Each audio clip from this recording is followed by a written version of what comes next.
کبھی سوچا ہے کہ قرآن کی ایک پوری سورت کا نام مکڑی یعنی العنکبوت کیوں ہے؟ یہ قرآن کی 29ویں سورت ہے اور اس میں ایک بہت ہی گہری مثال، ایک تمثیل چھپی ہوئی ہے۔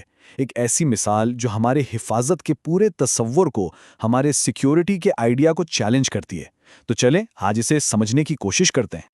یہ سوال سچ میں سوچنے پر مجبور کر دیتا ہے نا، کہ جن چیزوں پر ہم اپنی حفاظت کے لیے، اپنی سیفٹی کے لیے سب سے زیادہ بھروسہ کرتے ہیں، کیا ہو اگر وہ ہی سب سے زیادہ نازک، سب سے زیادہ کمزور نکلیں؟ ہم سب اپنی زندگی میں مضبوط پناہ گاہیں ڈھونڈتے ہیں، لیکن سوال یہ ہے کہ کیا وہ واقعی اتنی مضبوط ہیں جتنا ہم انہیں سمجھتے ہیں؟ تو قرآن اس سوال کا ایک بڑا ہی حیران کن جواب دیتا ہے۔ یہ وہی آیت ہے جس کی وجہ سے سورت کا نام العنکبوت پڑا، اور اس میں ایک ایسی مثال دی گئی ہے جو ہمارے تحفظ کے، ہماری پروٹیکشن کے سارے آئیڈیاز کو ہلا کر رکھ دیتی ہے۔ تو یہ مکڑی کے جالے کا امتحان، دیکھیں، یہ صرف ایک مثال نہیں ہے، بلکہ یہ ایک طرح کا ٹیسٹ ہے، ایک امتحان جو ہماری بنیادوں کو پرکھتا ہے۔ یہ جانچتا ہے کہ ہم نے اپنا بھروسہ، اپنا یقین اثر میں رکھا کہاں پر ہے۔ سوچیں ذرا، مکڑی کا جالا دیکھنے میں کتنا پیچیدہ، کتنا انٹریکیٹ لگتا ہے نا؟ لیکن قرآن کہتا ہے کہ یہی سب سے کمزور گھر ہے، جھوٹی حفاظت کی سب سے بڑی مثال۔ یہ ایک ایسی پناہ گاہ ہے جو بس ہوا کے ایک جھونکے یا بارش کی ایک بوند سے ٹوٹ کر بکھر سکتی ہے۔ تو پھر یہ کمزور جالے ہماری زندگیوں میں کیا ہو سکتے ہیں؟ یہ علامت ہے ان تمام چیزوں کی جن پر لوگ اکثر اللہ کے بجائے بھروسہ کر بیٹھتے ہیں، جیسے کہ دولت، بہت سارا پیسہ، طاقت اور اقتدار، یا پھر سماجی حیثیت، سوشل سٹیٹس۔ یہ سب چیزیں بظاہر تو بہت تحفظ دیتی نظر آتی ہیں، لیکن جب اصل آزمائش کا وقت آتا ہے نا، تو یہی سب سے پہلے ساتھ چھوڑ جاتی ہیں، بالکل ناقابل اعتبار۔ لیکن مکڑی کے جالے کی یہ بات صرف یہیں تک محدود نہیں ہے۔ یہ مثال ہمیں ایک بہت بڑے، ایک بہت گہرے تصور کی طرف لے کر جاتی ہے، اور وہ تصور یہ ہے کہ ایمان صرف کہہ دینے کا نام نہیں، یہ صرف ایک دعویٰ نہیں، بلکہ یہ ایک آزمائش ہے، ایک ٹیسٹ ہے۔ اچھا، اس صورت کا ایک مرکزی خیال ہے فتنہ۔ اب فتنے کا مطلب عام طور پر ہم کچھ اور لیتے ہیں، لیکن یہاں اس کا مطلب ہے آزمائش، ایک ٹیسٹ۔ اور یہ آزمائش سزا کے طور پر نہیں آتی، بلکہ یہ تو ایمان کو نکھارنے، اس سے خالص کرنے اور مضبوط بنانے کا ایک ذریعہ ہے۔ یہ سمجھ لیں کہ ایک کسوٹی ہے جو کھرے اور کھوٹے کو الگ کر دیتی ہے۔ اور سورت کے بالکل شروع میں یہ طاقتور آیت آتی ہے جو پورے معاملے کو واضح کر دیتی ہے۔ سوال پوچھا جا رہا ہے کہ کیا لوگوں نے یہ سمجھ رکھا ہے کہ بس ہم ایمان لائے کہنے سے کام چل جائے گا اور انہیں آزمایا نہیں جائے گا؟ یعنی ایمان کا اعلان کرنا دراصل آزمائے جانے کے لیے تیار ہونا ہے۔ یہ اس بات کی دلیل ہے کہ ایمان صرف زبان سے ادا کیے گئے الفاظ نہیں، بلکہ اس کے لیے عمل اور ثابت قدمی کی ضرورت ہوتی ہے۔ اس پوری بات کو سمجھنے کے لیے ہمیں اس کا تاریخی پس منظر دیکھنا ہوگا۔ یہ سورت مکہ کے آخری دور میں نازل ہوئی۔ یہ وہ وقت تھا جب اسلام قبول کرنے والوں پر ظلم و ستم اپنے عروج پر تھا۔ مسلمانوں کو ہر طرح سے ستایا جا رہا تھا، سماجی بائیکاٹ، گالیاں، یہاں تک کہ جسمانی تشدد بھی۔ تو ایسے شدید بحران کے عالم میں یہ سورت ان کی ایمان کو مضبوط کرنے اور انہیں حوصلہ دینے کے لیے نازل ہوئی، یہ بتانے کے لیے کہ ان کی یہ جدوجہد رائے گاہ نہیں جائے گی۔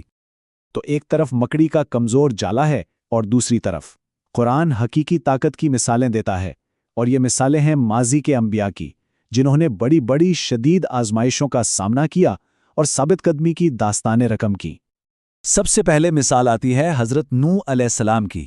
ذرا تصور تو کریں، 950 سال، 950 سال تک ایک ہی پیغام، ایک ہی دعوت، اور سامنے سے مسلسل انکار، مذاق اور مخالفت۔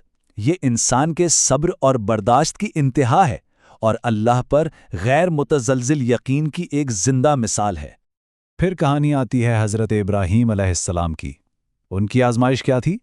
انہوں نے شرک کے خلاف آواز اٹھائی، یعنی اس بات کے خلاف کہ اللہ کے ساتھ کسی اور کو شریک ٹھہرایا جائے۔ اور اس سچائی کی قیمت انہیں کیا چکانی پڑی؟ انہیں دہکتی ہوئی آگ میں پھینک دیا گیا۔ لیکن ان کا بھروسہ کس پر تھا؟ مکڑی کے جالے پر نہیں، اللہ پر۔ اور اسی اللہ نے اس آگ کو ان کے لیے ٹھنڈا اور سلامتی والا بنا دیا۔ اور پھر ذکر حضرت لوط علیہ السلام کا۔ ان کی آزمائش بالکل مختلف تھی۔ وہ ایک ایسے معاشرے میں اکیلے کھڑے تھے جو اخلاقی طور پر پوری طرح تباہ ہو چکا تھا۔ ان کا امتحان تھا تنہائی کا اور شدید معاشرتی دباؤ کا، ایک ایسی آواز بننا جو کوئی سننا نہیں چاہتا۔ تو ان عظیم کہانیوں کے بعد اب سوال یہ پیدا ہوتا ہے کہ عام انسان اپنی روزمرہ کی آزمائشوں سے کیسے نمٹے؟ تو یہ صورت اس کے لیے بھی عملی رہنمائی یعنی پریکٹیکل گائیڈنس فراہم کرتی ہے۔ مثال کے طور پر خاندانی تعلقات، یہاں ایک بہت ہی نازک توازن سکھایا گیا ہے۔ ایک طرف والدین کے ساتھ بہترین سلوک یعنی احسان کا حکم ہے، یہ ایک مستقل ذمہ داری ہے، لیکن دوسری طرف اگر وہی والدین شرک کا حکم دیں یعنی اللہ کی توحید پر سمجھوتا کرنے کو کہیں تو پھر خالق کی اطاعت ہر رشتے سے بالاتر ہے۔ یہاں ایمان کی بنیاد پر کوئی کمپرومائز نہیں ہو سکتا۔ اچھا، اب بات کرتے ہیں معاشرتی یا فکری آزمائشوں کی۔ جب دوسروں سے، خاص طور پر اہل کتاب سے بات ہو تو اصول کیا ہے؟ قرآن کہتا ہے بحث کرو لیکن بہترین طریقے سے، خوبصورتی سے، اور یہ یاد دلاؤ کہ ہمارا اور تمہارا معبود ایک ہی ہے۔ یہاں مقصد بحث جیتنا نہیں ہے بلکہ احترام کے ساتھ ایک مشترکہ سچائی تک پہنچنا ہے۔ اور اگر ظلم و ستم اتنا بڑھ جائے کہ ناقابل برداشت ہو جائے تو اس کے لیے بھی ایک راستہ بتایا گیا ہے، ہجرت، یعنی اپنا گھر بار چھوڑ دینا، لیکن اسے شکست نہیں سمجھنا چاہیے۔ یہ تو ایمان کو اپنے وطن پر ترجیح دینے کا عمل ہے۔ یہ اس بات کی یاد دہانی ہے کہ اللہ کی زمین بہت وسیع ہے، اگر ایک جگہ ایمان پر عمل کرنا مشکل ہے تو کہیں اور چلے جاؤ۔ تو ان تمام آزمائشوں، جدوجہد اور ثابت قدمی کی کہانیوں کے بعد سورت اپنے اختتام پر ایک شاندار وعدہ کرتی ہے۔ یہ ان لوگوں کے لیے سب سے بڑا انعام ہے جو ہر حال میں ڈٹے رہے۔ دیکھیں، یہ صورت ہمیں زندگی کو ایک بڑے پرسپیکٹو سے، ایک وسیع تناظر سے دیکھنا سکھاتی ہے۔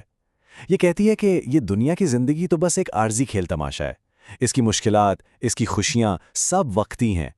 جو اصل زندگی ہے، ہمیشہ رہنے والی زندگی، وہ تو آخرت کی زندگی ہے۔ اور پھر آتا ہے سورت کا سب سے طاقتور، امید دلانے والا آخری وعدہ۔ اور جو لوگ ہماری خاطر کوشش کرتے ہیں، جد و جہد کرتے ہیں، ہم انہیں ضرور اپنے راستے دکھائیں گے۔ یعنی بس خلوص نیت سے کوشش شرط ہے۔ راستہ دکھانا، ہدایت دینا، یہ اللہ کا وعدہ ہے۔ یہاں جد و جہد خود منزل تک پہنچنے کا ذریعہ بن جاتی ہے۔ اور آخر میں یہ صورت ایک آئینہ ہمارے سامنے رکھ دیتی ہے۔